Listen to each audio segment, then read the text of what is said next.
watching the station covering all of the DMV. DC News Now continues.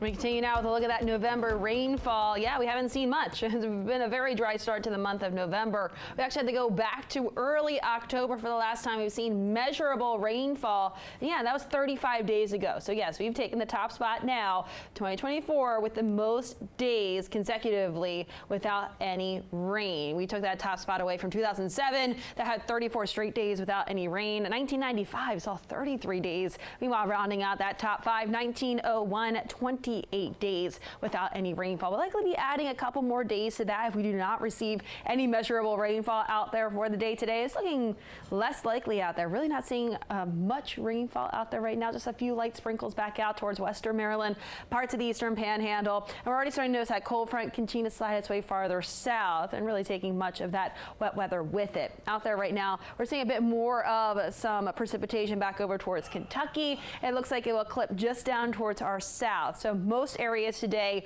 looking mainly dry. We're looking at those temperatures right now, though. Very warm start to the day. It's also a little bit more on the muggy side, too. You'll certainly notice that as you're stepping out.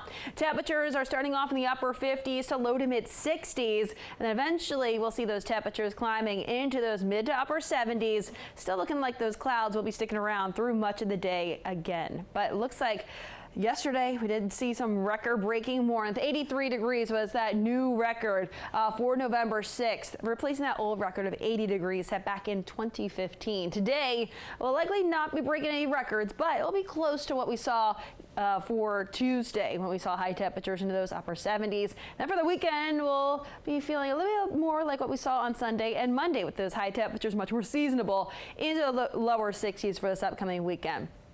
Future cast for the day today. Looking at those clouds sticking around through much of the day. Then, as we get towards later on this evening, that's when we could see a couple of those spotty showers, mainly along and south of 66. That's when we closer towards sunset that we'll see a couple of those. And then as we head towards tomorrow, we'll be seeing a mix of sun and clouds out there for your Friday, just a little bit cooler. We'll be right around 70 for the end of the week, and that, again, that's still above normal for this time of the year. We're back to normal, though, on Saturday. High temperatures, lower 60s, and we'll also see more of that sunshine, too. Here's the setup, though, as we look ahead towards this upcoming weekend. Cold front starts to swing through late Friday evening. Much more seasonable air behind it with those winds shifting to the north and west. Then Saturday afternoon, a few more clouds start to stroll their way in out ahead of our next system that's back out towards our west. That system slides in, bringing us more clouds and also bringing us more of that wet weather. We certainly do need this rain, and we will take it, considering we are under, at least DC, under a moderate drought at least. We're waiting for the latest drought monitor, which should be coming out